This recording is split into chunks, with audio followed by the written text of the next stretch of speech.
Alrighty, we're live. Hi, everybody. We're live. Hi, Woohoo! everyone. All right, I'm just gonna kick us off. So, hey, everybody, I'm Teresa Paganini. I am a health coach. I own Love Yourself Lean, and my company is dedicated to helping men and women that struggle with their weight as a result of emotional eating and really just a disordered relationship with food. And so, I come at it from the mind, from the emotions, from the heart space, and of course, also nutrition and exercise second. That's so awesome. I just love hearing you talk about what you do. I'm Dr. Katie Schneller. I'm a naturopathic physician. I own Inclusive Natural Medicine newly in Tempe, Arizona. And I treat a ton of gut issues. And so that's kind of why Teresa and I paired up, is we like to partner with each other and share patients / clients so that you get a well-rounded treatment from different providers. And today because we focus so much on weight loss, I think, Teresa, this is maybe why you thought it would be a good idea to talk about this particular topic, is just because I'm sure your clients ask you about weight loss, medical ways to achieve weight loss. You know, they actually don't, but I hear about it a lot. And I think, and this is important, I want to get out on this live stream for sure, is the fact that I come at clients with no judgment whatsoever. I don't believe there is one answer for everyone. I believe you need to be your own expert. And I do believe that if you need to lose weight very quickly and a medically assisted program is the way to go, I'm not going to judge that. I'm not going to tell you no. My purpose, the whole purpose of Love Yourself Lean, is sustainability. Anybody can lose weight right now. It's the sustainability factor that's super, super important. And that is the purpose of my business, to create sustainability. So have your medically assisted weight loss, but then what? How do you keep it off? And that's where I step in. And so for those of you out there that are considering it, but don't feel like you can talk to someone like me about it because I focus on nutrition and exercise, yes, you absolutely can. There's no judgment. But what we need to talk about is, okay, then what? So I wanted to talk about this because there's a lot out there. Some of it is dangerous. Some of it is not. Some of it is highly expensive. Some of it is not. Some of it is covered by insurance. Some of it is not. And so let's talk about it. Let's be blunt and biased about what's available. Yeah. Like I told you earlier, I kind of brushed up on what's new and what's happening, and it's still basically the same 3 medical procedures. And I don't think that I knew the history behind this. I'm not sure if you knew this, but the whole reason that we have medical surgical induced weight loss came from the fact that doctors back in the 60s noticed that there was a lot of weight loss from patients who had their stomachs removed due to ulcers. And that's kind of where all of this started. Yeah, I read that and I was like, oh, okay, like really interesting. So we noticed that side effect.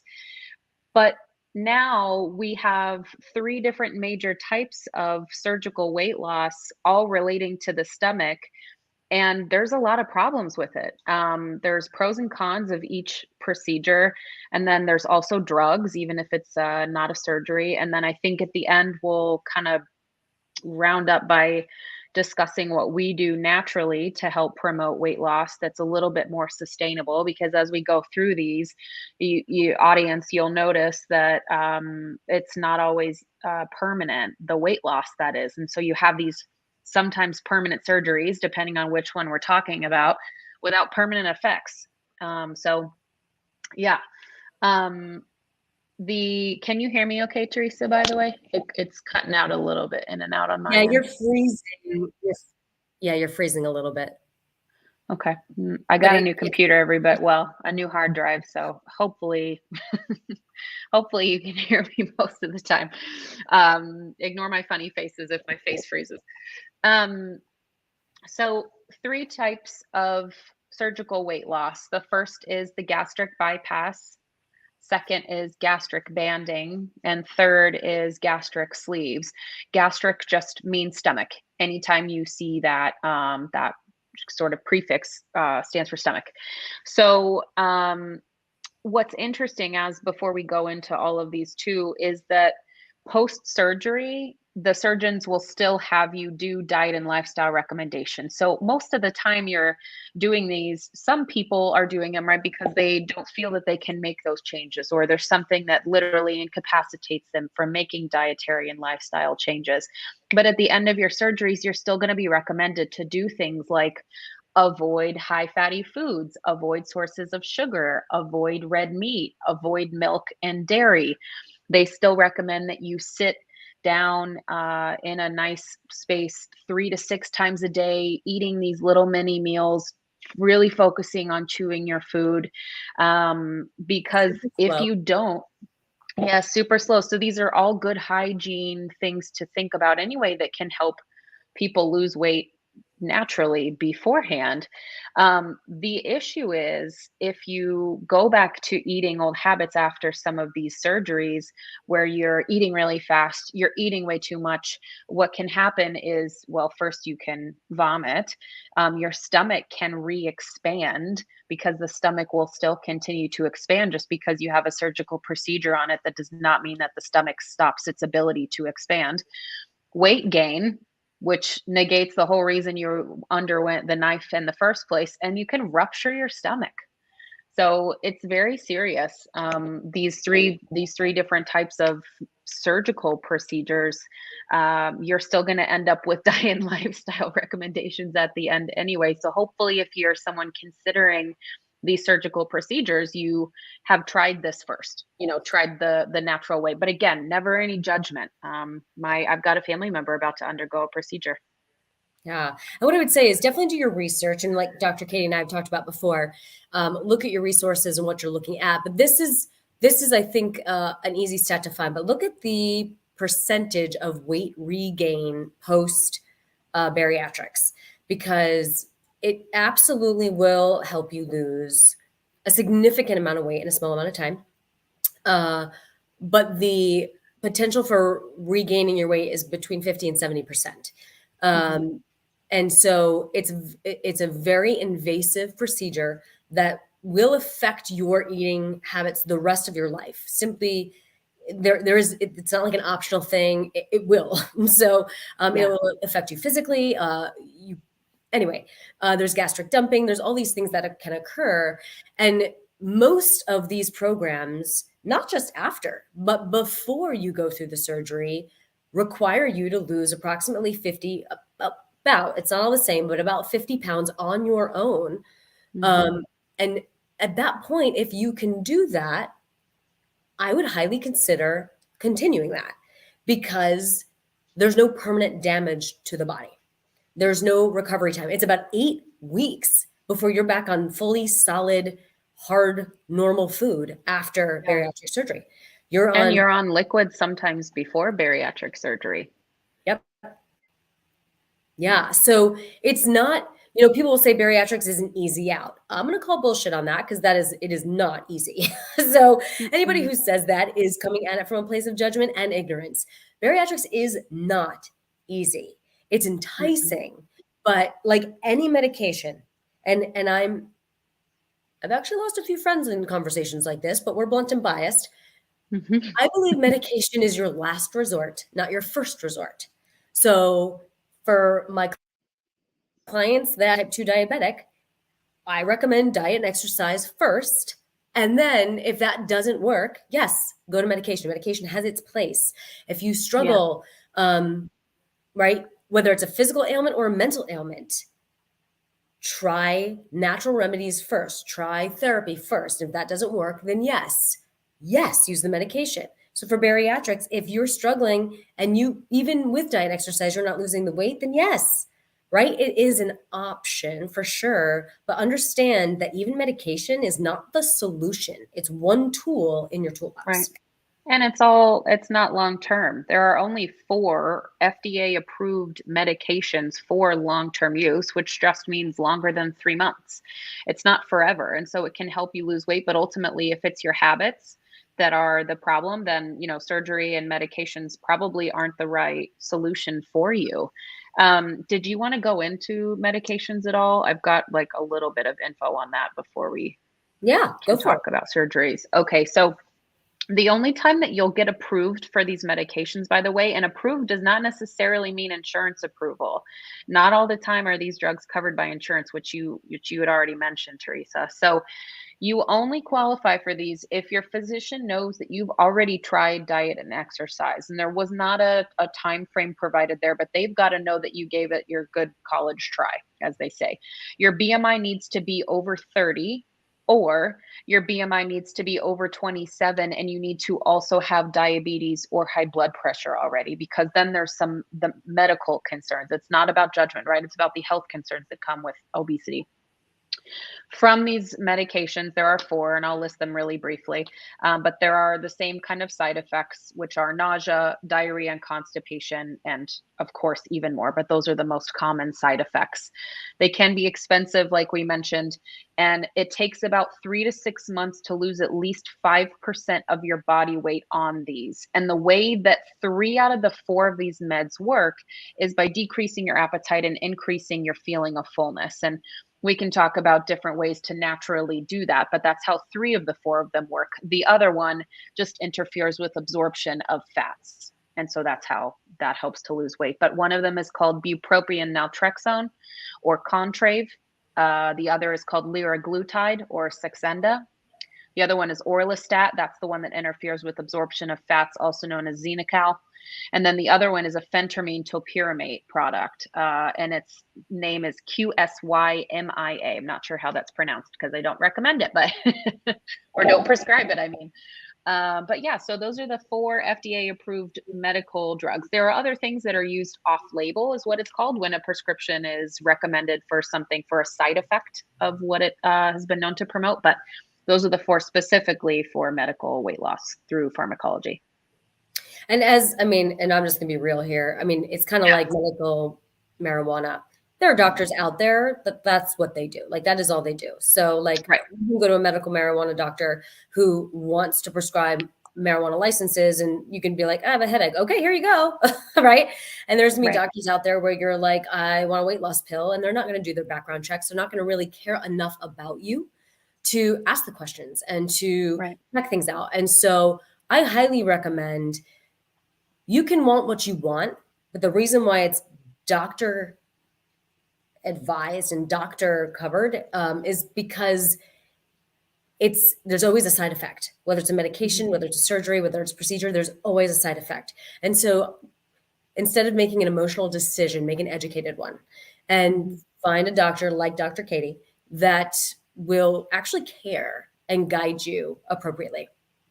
Yeah, just make sure that you've tried everything else, I think, is really what my medical opinion on it is that, the people that I know that have undergone or are about to undergo or have undergone these surgical procedures are people that have tried everything. And that includes some of the stuff that you and I also refer out for. Hypnotherapists, for example. I know a great one in the Valley.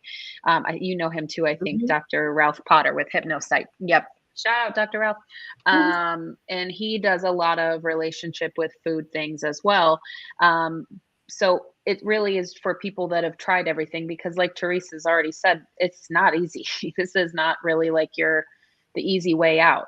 It's incredibly difficult, the pre and post-op. And of course, the surgical procedures themselves have their own risks.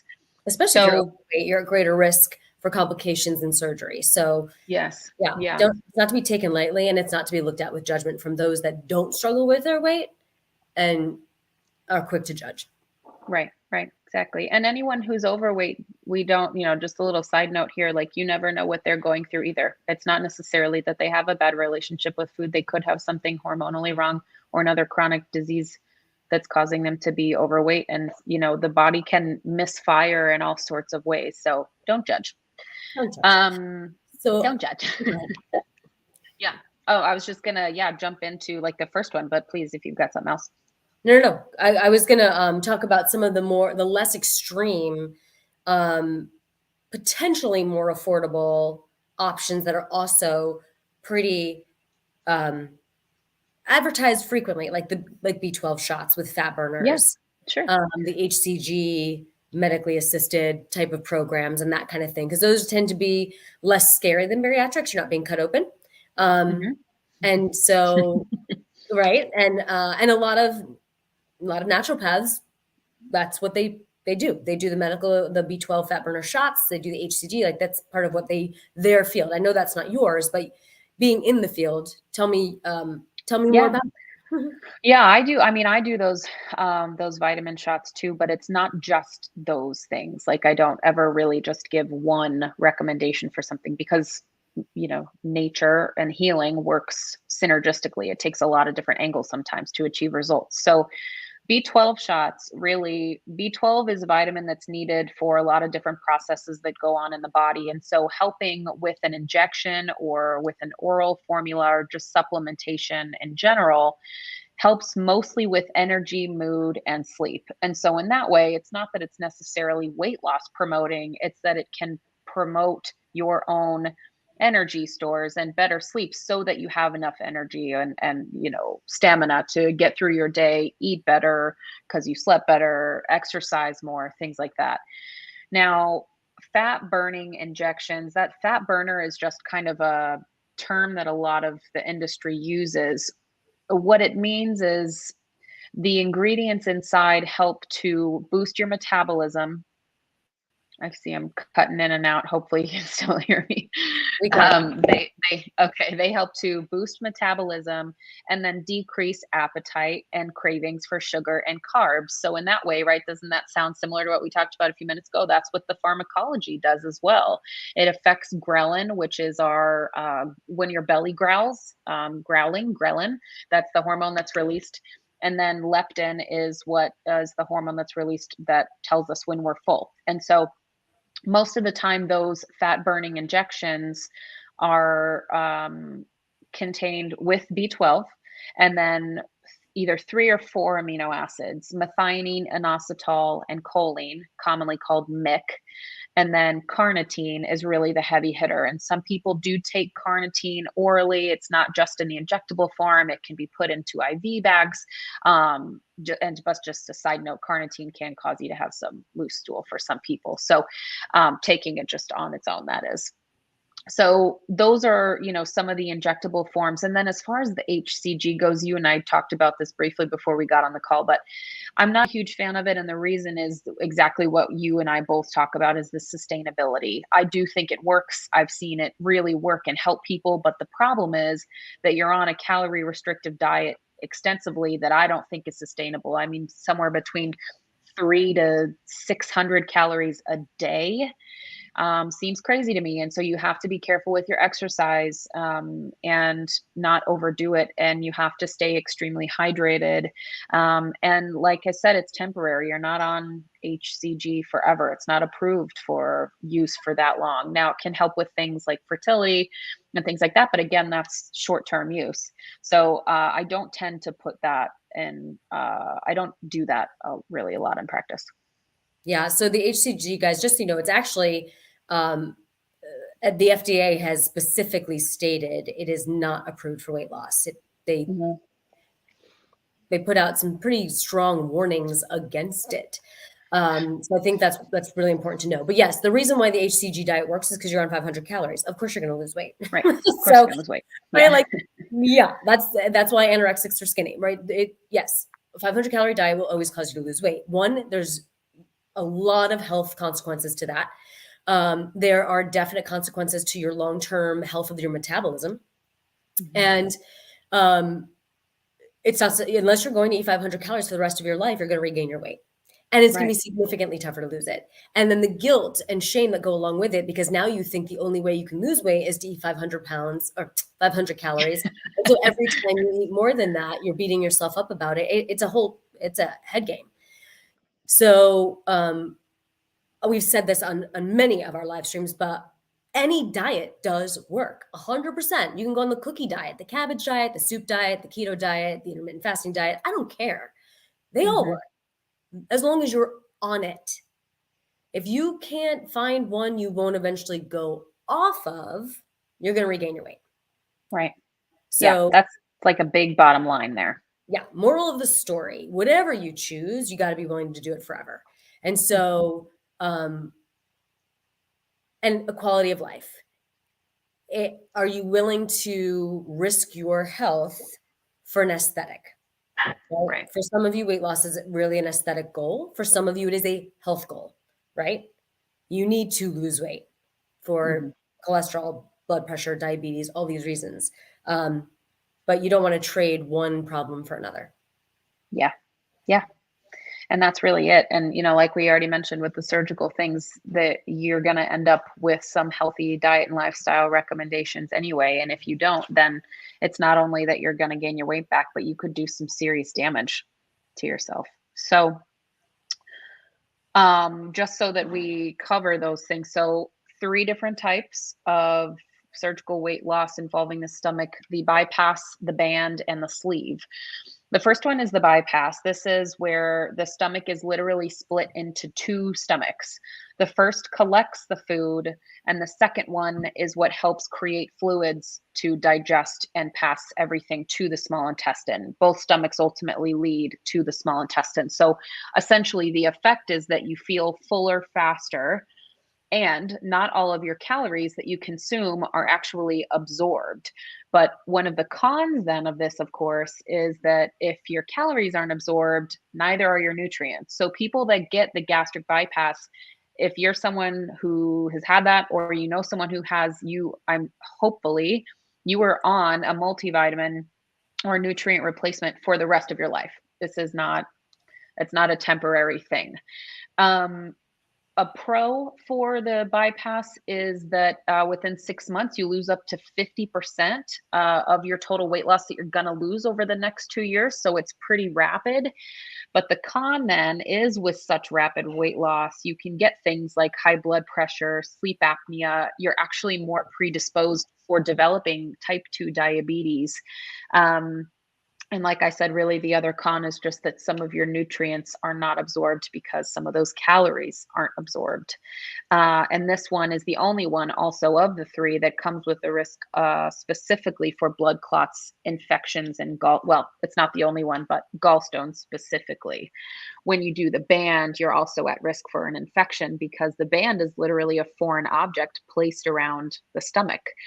The band is, so this is option two. The band is filled with saline that can be inflatable and deflatable. So it's adjustable, which is good. But essentially, it creates two stomachs again, just with a band instead of literally cutting. The smaller stomach is the one that's left up top. It lets food pass slower so that, again, you feel fuller faster.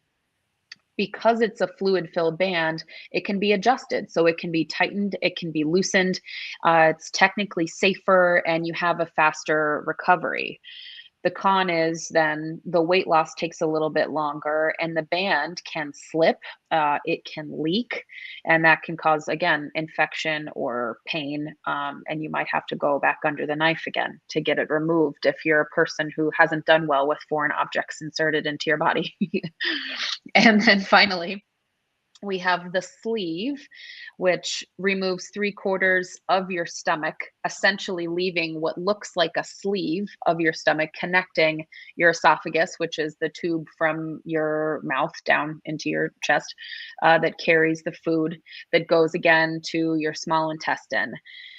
Um, the pro of this is that there's no foreign device that can slip or cause complications or infections. It is accompanied by faster weight loss. And later, some people get the gastric bypass after getting the sleeve. So the stomach is cut into a sleeve and then cut again later for really severe weight cases. However, when you get the sleeve, this is irreversible. And your stomach is stapled. So you can still get infection even though it's not a foreign object. And like I mentioned at the very beginning, just because you've had these procedures does not mean that the cells of the stomach no longer have their ability to stretch. Your stomach can still stretch. So weight gain is still possible even after this procedure. So I think hopefully that's enough of a broad overview of those three. Yeah. So basically, for all of them, it's just making the stomach area smaller. So you're fuller faster. Also, on most of them, they are slicing into the small intestine and reconnecting it in various ways because you now have two stomachs. And that also, the smaller stomach and what they're doing with the small intestine affects the release of the ghrelin and the leptin. And so you do feel fuller, faster. You don't have the hunger as much. Something that to keep in mind of is you're really not allowed or supposed to, allowed's a silly word, but supposed to drink liquids 30 minutes before or after eating.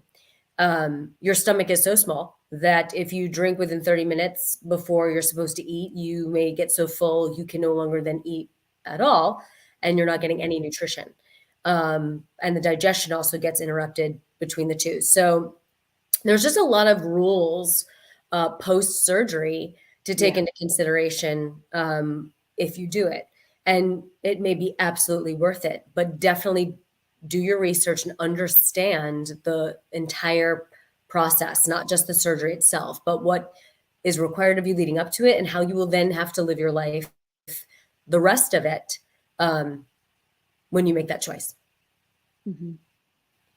Yeah. I am going to put in a plug, and I say shamelessly, but honestly, it's for you. It's the whole reason. But so my Love Yourself Lean online emotional eating program. I mean, I created that program for people that were going through the bariatric process, because for those that need to lose their weight right away, there isn't time to go through the behavioral training to maintain the weight loss. And that's what the Love Yourself Lean program does. It teaches the mindset and the behavior change to sustain weight loss. It doesn't talk about food. It doesn't really talk about how to eat or how to move. It talks about how to create the willingness, how to create the perspective, how to prioritize yourself, create boundaries. It teaches you how to do what it takes to maintain your weight loss successfully. So if you are considering that, I would also take a look at the Love Yourself Lean program to do in partnership with that, to be able to sustain the behavioral changes necessary to keep your weight off. Mm-hmm. Yeah, I think I would use that program, honestly, before doing any of these surgical procedures if you're able to, just again, because you want to make sure that you've done everything that you can. There's a lot of shame around particular weight. And I think no matter your size, you always compare yourself to others, and you can be really critical of your own body, no matter what size, small, medium, big, somewhere else on the spectrum. But if it is something that you think has anything to do with your mindset, it probably does and might have come from somewhere. And so Teresa's Love Yourself Lean program can really help, and help in a sustainable way. There's no point in losing 20 pounds by tomorrow if you're going to gain 30 back a month from now. So yeah, I think sustainability really, and that's what naturopathic medicine does, is we help you heal so that you don't need us anymore. It's not always the best business plan, right? We would want repeating patients, but truly we want to, Teresa and I, want to help our patients and our clients heal, so that they don't need us anymore. Yeah, there's plenty of the people in the world that do. So once we heal you, refer us, and then you go live and eat with joy. Right. Right. Awesome. Well, we don't have any viewers to ask us any questions, but guys, as you have questions, as you watch the replay, throw them in the comments. Dr. Katie and I both watch those consistently. So we hope you found this valuable. If any of you were considering it or even just curious about it, that's really our goal. If there's any topic that you are interested in that we haven't discussed yet, throw that in the comments as well. And don't hesitate to share this and put this in front of other people you think may need it, who you've talked to and have talked about medical weight loss or medically assisted weight loss in one form or fashion. They may benefit from this information, but not know we exist. So help them out and put us in front of them so they can get the knowledge that they need. Yeah, because we do things not just in Arizona too. So even if they're somewhere else. So true. We can help. Yeah. Fun, really fun convo today. Awesome. Well, thanks for all of your knowledge. Yeah. Always such a wealth of information. Thanks. You too. I love it. Thanks, friend. All right, guys, we will see you in 2 weeks. Don't know the topic yet, but we'll figure it out and we will post it up there. And we would love your recommendations if there's anything you're passionate about. Until then, ciao. Blunt and biased.